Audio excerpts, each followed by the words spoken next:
Madame, Monsieur, bonsoir. Ravi de vous retrouver à l'occasion de votre 19h. Tout de suite, le sommaire.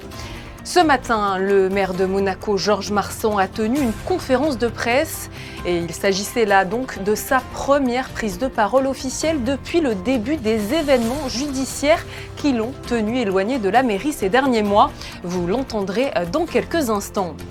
Nous vous emmènerons ensuite découvrir le nouvel environnement du restaurant gastronomique Elsa. Sous la signature de Marcel Ravin, cet écrin posé sur la mer propose un univers culinaire unique et engagé. L'association monégasque de prévention contre l'alcool au volant BeSafe a signé ce matin un partenariat avec la Société des Bains de Mer. Il permettra d'assurer plus de sécurité sur les routes de la Principauté. Et pour finir, nous irons à la rencontre de l'artiste Eva Jospin. Cette invitée de marque a clôturé la 101e saison de conférences de la Fondation Prince-Pierre. À l'occasion des 50 ans de la mort de Marcel Pagnol, un hommage public a été rendu à l'écrivain aujourd'hui. Le prince Albert II a notamment prononcé un discours. Il était accompagné de Nicolas Pagnol, petit-fils de Marcel, et de Pascal Horry de l'Académie française que nous avons d'ailleurs reçu hier dans ce journal. Un moyen de rappeler les liens puissants entre Marcel Pagnol et la Principauté. Reportage sur place signé Émilie Flamin et Jean-Alexandre Dordet. La villa, l'épinède, les collines, les cigales. Un soir, l'oncle Jules et la tante Rose vinrent dîner à la maison pour la préparation du grand départ. La gloire de mon père, château de ma mère ou encore tant des secrets. Plusieurs textes de Marcel Pagnol ont résonné place des Moulins pour le cinquantenaire de la mort de l'écrivain. Mais chacun aura bien compris à quel point la vie de Marcel Pagnol dans la Principauté a pu entrer en résonance avec ses premières années provençales et l'amener à écrire ses souvenirs d'enfance quelques années après la disparition d'Estelle.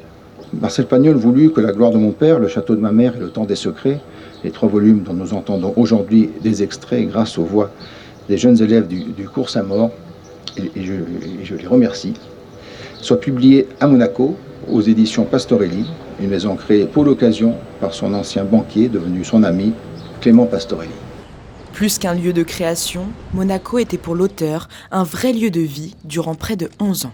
Il a aimé sa période monégasque. Ma grand-mère me disait que c'est là où ils avaient été le plus heureux. C'est un lien qui remonte à 1926. C'est au théâtre de Monte-Carlo qu'il a connu son premier succès avec jazz. Et apparemment, il s'y est senti bien. Je crois qu'il a... Je ne sais pas si c'est sympathisé avec le prince Pierre, mais en tout cas qu'ils ont été assez proches. Et puis par la suite, une grande histoire d'amitié, je crois, s'est nouée avec le prince Régnier III.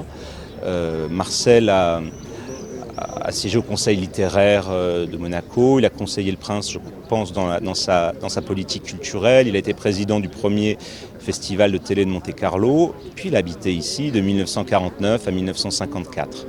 Et cette période, certains monégasques s'en souviennent bien.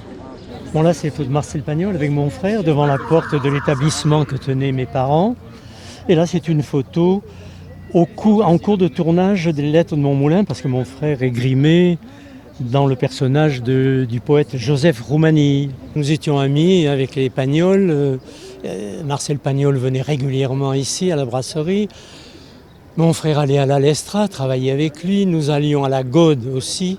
Après l'hommage public, une table ronde intitulée Pagnol le Monégasque s'est déroulée au Théâtre des Variétés avec le dévoilement d'un timbre pour rendre hommage à l'écrivain et son amitié avec le prince Pierre. Un moyen encore de faire perdurer le lien fort entre Marcel Pagnol et Monaco. Inculpé en décembre 2023 pour des faits supposés de trafic d'influence et de corruption, le maire de Monaco, Georges Marsan, a été empêché d'exercer ses fonctions par la justice pendant près de 4 mois. De retour en poste la semaine dernière, il a tenu ce matin une conférence de presse. Christine Datomel, vous y avez assisté et vous nous dévoilez son contenu. Oui, et c'est avec émotion que Georges Marsan a ouvert cette conférence de presse ce mardi matin dans la salle des mariages pour reprendre, a-t-il dit, son rôle de maire et son service auprès des Monégasques. Alors après avoir remercié chaleureusement Camille Svara, les membres du conseil communal, le personnel de la mairie et plus généralement toutes les personnes qui lui ont témoigné leur confiance durant cette période difficile, Georges Marsan a rappelé que si son contrôle judiciaire a pour l'heure été levé partiellement. Il devra cependant faire face à une seule restriction avant de pouvoir exercer de nouveau de plein droit ses fonctions de maire: se tenir éloigné et ne pas approcher les maraîchers et commerçants du marché. Une restriction qui lui pèse et lui coûte énormément, a-t-il dit, d'autant plus que le marché est proche de son lieu de vie et de sa pharmacie, mais qu'il compte bien respecter cependant. Concernant les faits qui lui sont reprochés, Georges Marsan s'est dit confiant. Il a précisé n'avoir rien à se reprocher et n'aura de cesse de faire rétablir la vérité.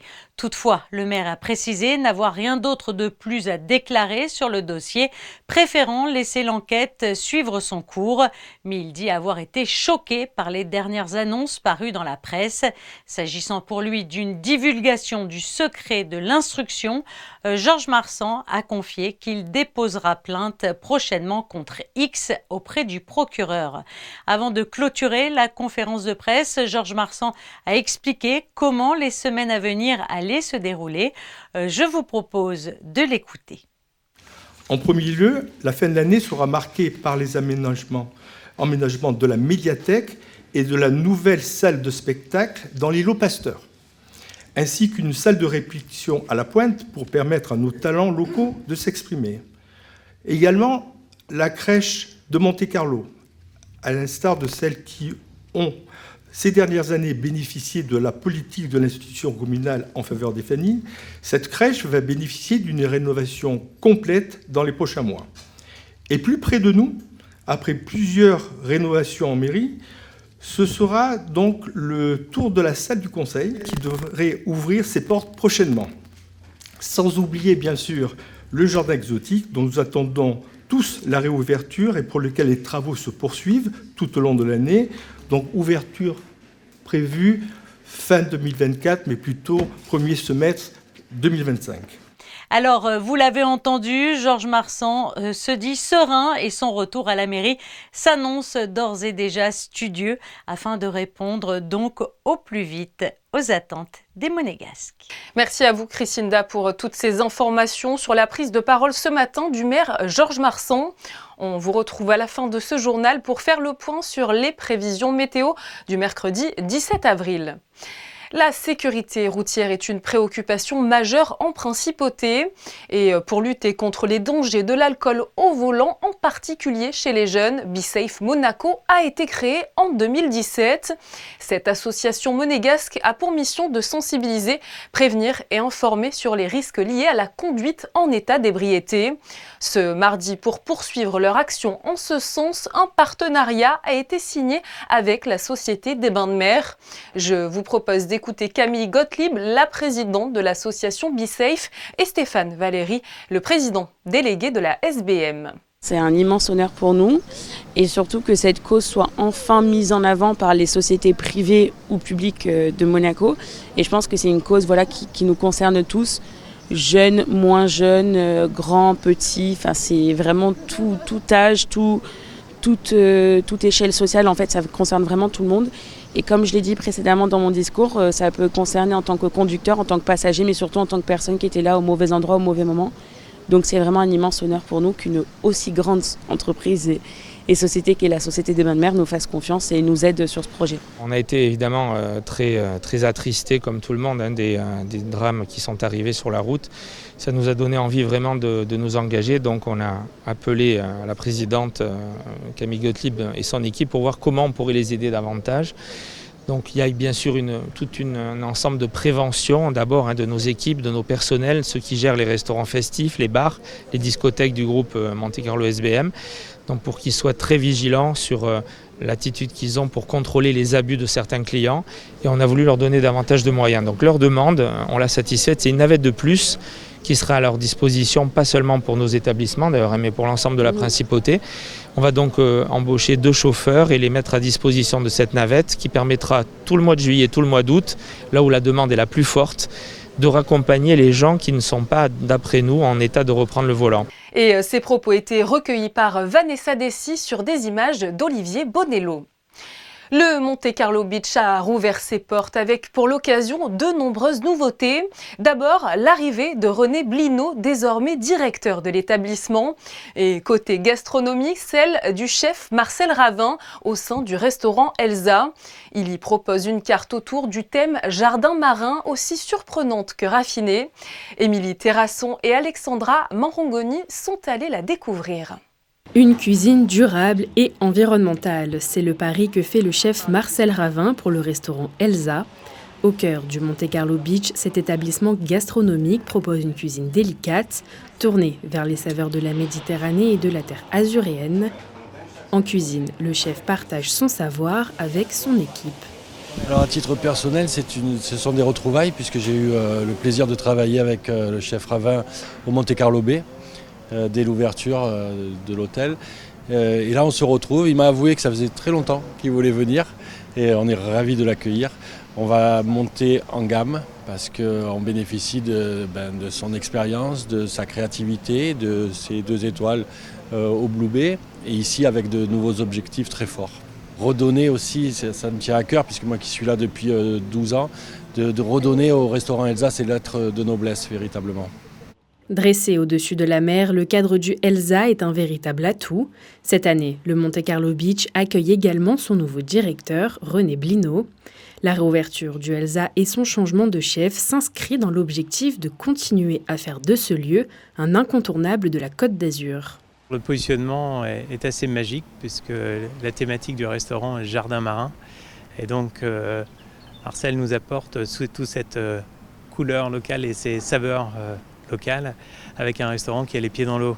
Donc on est vraiment sur une logique de lieu, une logique de clientèle et puis ancré dans un écosystème fabuleux. Jusqu'au 2 octobre prochain, il est possible de découvrir toutes les saveurs du restaurant Elsa du jeudi au lundi dès 12h30 pour le déjeuner et dès 19h30 pour le dîner. Nous l'avons vu dans ce reportage, le restaurant Elsa sera un véritable balcon posé sur la mer et proposera une carte gorgée de soleil.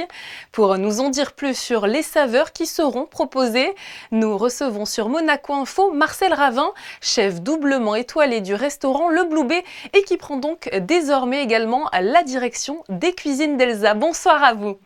Bonsoir. Merci d'être présent sur Monaco Info pour nous parler du nouveau restaurant gastronomique dont vous prenez les commandes. Elsa ouvre un nouveau chapitre intitulé « Un jardin marin ». Plus qu'un concept, c'est un hommage à la Grand Bleu. Dites-nous en plus. Écoutez, c'est vrai que ce restaurant, j'ai toujours été fasciné par Elsa et son positionnement, vu son emplacement. Et le président Valéry m'a demandé de réfléchir à un concept avec le directeur général, M. Blino. Et j'ai proposé une thématique basée sur, plutôt un concept de restaurant gastronomique basé sur le jardin marin, sur la mer. On a l'avantage et la chance d'être positionné là où il est. Et à Monaco, il est bien sûr, même s'il y a des restaurants qui font du poisson, mais il fallait qu'on fasse quelque chose qui se démarque un peu et qui soit à un niveau de haute gastronomie. Et redonner à Elsa ses lettres de noblesse. On va parler dans quelques instants précisément de la carte, mais c'est vrai qu'Elsa s'inscrit toujours dans une démarche responsable qui fait la part belle au local. Oui, absolument. Encore une fois, nous sommes dans un environnement où on a effectivement cette possibilité de pouvoir faire ce que l'on parle encore de plus en plus aujourd'hui, une cuisine durable, une cuisine aussi environnementale et profiter justement de cet écosystème pour amener nos clients aussi à une ouverture d'esprit qui soit basée sur la responsabilité de chacun de comprendre que l'alimentation, la santé passe d'abord par l'alimentation, par ce que nous mangeons, par ce que la nature nous propose. Parlez-nous justement de la carte audacieuse autour de la mer que vous allez proposer aux clients. Alors, quelle tonalité avez-vous voulu lui donner ? Bien sûr, on n'a pas voulu non plus être trop sectaire en étant que sur des produits de la mer, puisqu'on va retrouver, bien sûr, les produits de la mer, on va retrouver les légumes, on va retrouver tout cela, bien sûr, avec des notes iodées. On va travailler autour des algues, on va travailler autour des poissons, des coquillages, des crustacés, mais aussi j'ai souhaité mettre 2 viandes, mais qui est quand même une liaison avec la mer, puisqu'on a un bœuf qui est cuit sur des galets de pierre chaude, et nous avons aussi une volaille en croûte de sable. Et il y a tellement de possibilités, mais c'est à nous de trouver les bons accords et que ça fonctionne. Personnellement, depuis votre plus jeune âge, vous avez été baigné dans cet environnement marin. Ce restaurant est une sorte d'hommage, on l'a dit, à tout ce que la mer vous a donné et donne au quotidien à toute la population. Est-ce que c'est pour cette raison précise que vous avez décidé de reprendre ces cuisines ? J'ai trouvé qu'il fallait que je me démarque complètement de ce qu'on connaît, ma cuisine ici à Monaco. Mais je pense que ça va être une belle surprise aussi. Il faut se dire que bon, il y a un panel et que je suis ouvert à la réflexion. Je suis ouvert à différentes propositions qui soient toujours liées à la cuisine et à la haute gastronomie. Il fallait continuer à faire briller cet endroit avec de nouvelles... il y a quand même pas mal de restaurants ici et il fallait trouver autre chose et je pense que bon, c'est le bon rythme. Alors la reprise de ce restaurant donne, c'est vrai, une nouvelle corde à votre arc de travail. On se pose tous la question comment, Marcel Ravin, vous allez vous organiser? Non, mais vous savez, la passion n'est pas un travail. La passion, c'est l'envie et trouver son organisation pour pouvoir être disponible pour tous. Et je suis à moins de 500 mètres du B à Elsa. Le matin, je peux y être avec les équipes. Le soir aussi, je passe faire un petit tour avec eux. Mais c'est pas juste faire un tour, c'est aussi de participer au service, c'est aussi de partager et de transmettre aux équipes un petit peu de ce que j'ai appris et ce que j'aime. Parce que bon, j'ai d'autres choses ailleurs et ça fonctionne aussi très bien. Mais c'est les équipes en fait qui nous entourent. Je leur dis, ce n'est pas juste une affaire de Marcel Ravin. Tout ça, nous sommes tous responsables de ce projet. Et ce projet ne sera qu'un succès si on y croit tous. Et donc, bon, l'avantage qu'il y a, ça fait quoi, quelques jours que nous sommes ouverts et on voit qu'il y a quand même une forte demande et ça me rassure. Merci beaucoup en tout cas à vous Marcel Ravin d'avoir été présent à nos côtés pour nous dévoiler la carte donc du restaurant gastronomique Elsa. Merci. Direction à présent la résidence Bellondo de Castro où le nouveau musée national de Monaco a proposé aux résidents de découvrir la collection voyageuse. Il s'agit de pièces de costumes uniques issues de l'opéra de Monte-Carlo. Elles ont été dévoilées à l'assistance au travers d'ateliers ludiques. Le reportage est signé Vanessa Dessy sur des images de Camille Caloni. Lancée en 2018 dans le cadre du projet de l'artiste Célia Pim, la collection voyageuse propose une série d'ateliers itinérants dans différents établissements de la Principauté. Avec plus de 4000 costumes de scène et 400 maquettes de décors provenant de l'Opéra de Monte-Carlo, le nouveau musée national de Monaco offre l'opportunité de montrer, toucher et porter une 60aine de pièces d'exception.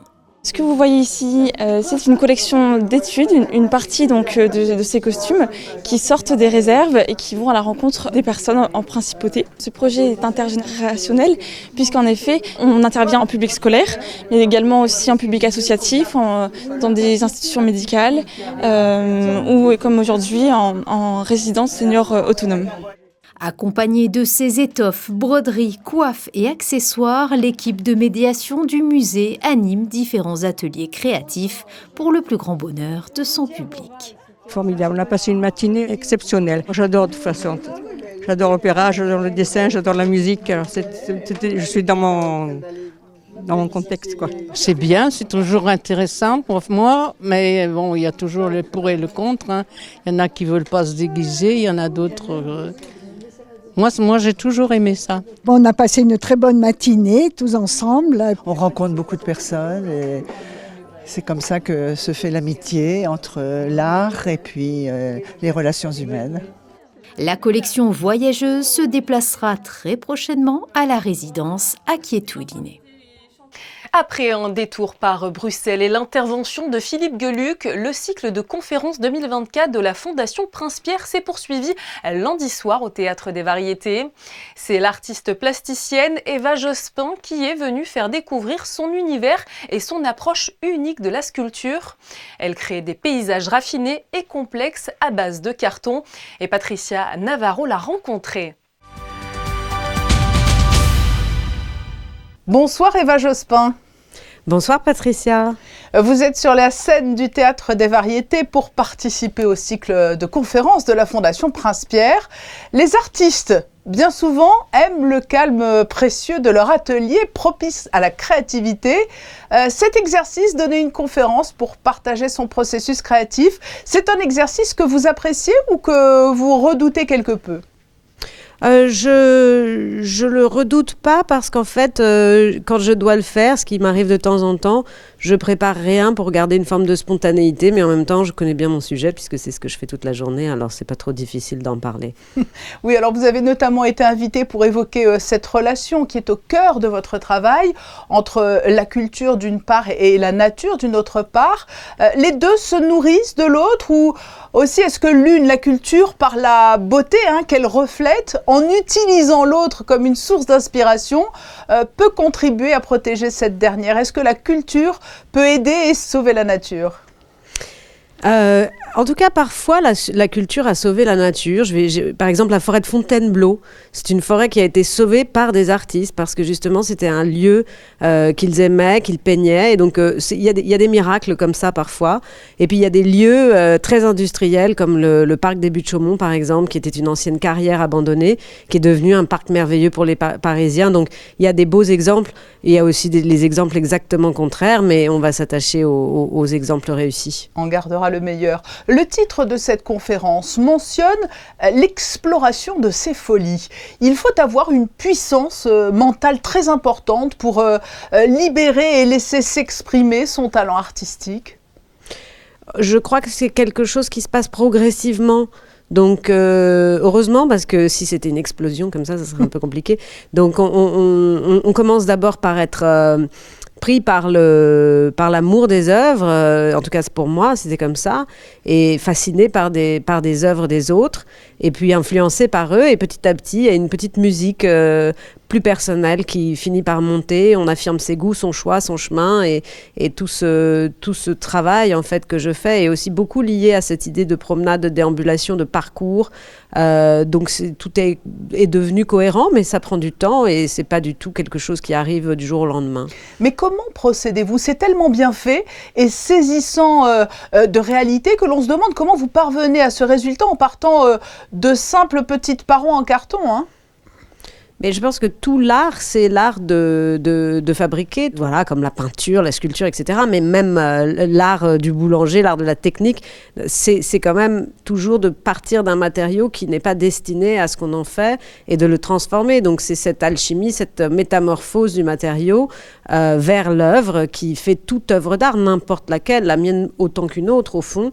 Et donc c'est cette magie-là qui nous fascine aussi, c'est cette capacité à utiliser des matériaux qui n'ont pas cette fonction. Et d'ailleurs, l'œuvre n'a même pas de fonction. Donc là, on arrive au summum de la technique, puisqu'il n'y a même plus de raison objective de fabriquer tel ou tel objet pour notre usage. C'est un usage mental, c'est un usage qui est lié à notre imaginaire et qui va vers là, en fait. Oui, Eva Jospin, il y a dans votre œuvre des forêts, des grottes, mais aussi ce que j'appellerais, alors peut-être à tort, des petits temples. Il y a également une dimension sacrée dans vos œuvres ou pas du tout? Je suis toujours très intéressée par les constructions reliées à la spiritualité. Dans beaucoup de cultures et beaucoup de périodes et d'époques, en fait, que ça puisse revenir à l'Antiquité, aussi bien que des temples en Asie ou au Mexique. Je suis fascinée par l'architecture troglodyte, donc c'est clair que par exemple il y a des sites comme Petra ou des sites en Arabie Saoudite qui sont sublimes, que j'ai pas tous visités, mais qui me visitent dans mon imaginaire, ça c'est certain. Mais ce sont des lieux qui sont tournés vers des rites, vers des croyances, mais donc des choses impalpables en fait. Et c'est vrai que de ce point de vue, je trouve ça assez fascinant. J'ai lu également que vous aviez, au cours des dernières années, fait des incursions dans le monde de la mode. Toutes les sources de collaboration, et celle-ci plus particulièrement, chez Dior notamment, c'est quelque chose de stimulant? Alors les incursions dans le monde de la mode, c'est quand même toujours avec ce que je sais faire. Moi, je suis vraiment absolument incapable de faire quoi que ce soit dans la mode, à part mon travail. Mais il se trouve qu'il y a de plus en plus de passerelles, de ponts entre les disciplines et les arts. Et la mode a toujours regardé les artistes. D'ailleurs, je vais faire une exposition qui est déjà ouverte au musée Fortuny à Venise. Et Mariano Fortuny était un personnage très étonnant puisque c'était un peintre, mais en même temps un scénographe. Et en même temps, il a été un inventeur puisqu'il a créé des tissus, des velours extraordinaires et il a révolutionné la mode. Oui, ce sera ma dernière question. Vous venez de l'évoquer, cette exposition au musée Fortuny. C'est votre actualité, cette exposition. On pourra la découvrir jusqu'au mois de novembre. C'est un écrin magnifique, cette ville, Venise, pour exposer son travail. C'est un écrin magnifique. En plus, j'ai une relation très particulière avec cette ville parce que c'est là que j'ai été en Italie quand j'étais adolescente et c'est là que j'ai appris l'italien et que j'ai développé cette espèce d'obsession pour ce pays. Et puis, il se trouve que Venise, c'est aussi la ville de la Biennale. Et cette année, c'est la Biennale d'art. Donc, c'est merveilleux d'apporter sa petite touche à une offre d'exposition et d'œuvres et d'artistes qui va être gigantesque et sûrement passionnante. Merci Eva Jospin d'avoir été notre invitée à l'occasion de votre venue à Monaco pour cette conférence de la Fondation Prince Pierre. Merci. Le tournoi de rugby à 7 Sainte-Dévote aura lieu les 19 et 20 avril prochains au Stade Louis II.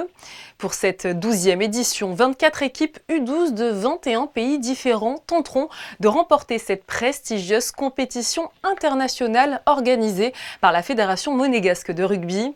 Cette année, toujours avec le soutien de la Fondation Princesse Charlène, l'événement prend de l'ampleur. Il aura donc lieu sur 2 jours au lieu d'un seul les années précédentes et aura pour parrain Antoine Zegdar. Et ce tournoi Sainte-Dévote sera aussi marqué par le tirage au sort du tournoi de qualification olympique de rugby à 7. Les équipes masculines et féminines engagées connaîtront leurs futurs adversaires pour décrocher le précieux sésame pour les JO de Paris 2024. Ce tirage au sort sera à suivre en direct sur Monaco Info le samedi 20 avril à partir de 18 h. Et je vous rappelle que les qualifications se tiendront à Monaco du 21 au 23 juin prochain. Je vous propose de retrouver de nouveau Chrisinda Thomel pour faire le point sur vos prévisions météo. Et nous aurons, je crois, un mercredi 17 avril plutôt mitigé, Chrisinda. Mercredi, le temps sera instable, notamment en début de matinée, avec des nuages et des risques d'averses. Le ciel se dévoilera progressivement pour laisser place à un beau ciel bleu dans l'après-midi avec des températures comprises entre 12 et 17 degrés. Demain, nous fêterons les Anissés. Nous vous en parlions déjà hier, mais également en ce début de journal. Ce mardi 16 avril était marqué par l'hommage rendu à Marcel Pagnol. De nombreux événements se sont déroulés tout au long de la journée pour faire revivre les œuvres de cet éminent homme de lettres. Pour refermer cette édition, notre photographe Manuel Vitali s'est glissé parmi les différents hommages qui lui ont été rendus en présence du prince Albert II et des autorités monégasques. C'est tout pour aujourd'hui. Merci de nous avoir suivis comme chaque soir sur Monaco Info. Je vous donne rendez-vous demain pour une nouvelle journée, évidemment riche en actualités. Très belle soirée sur notre antenne.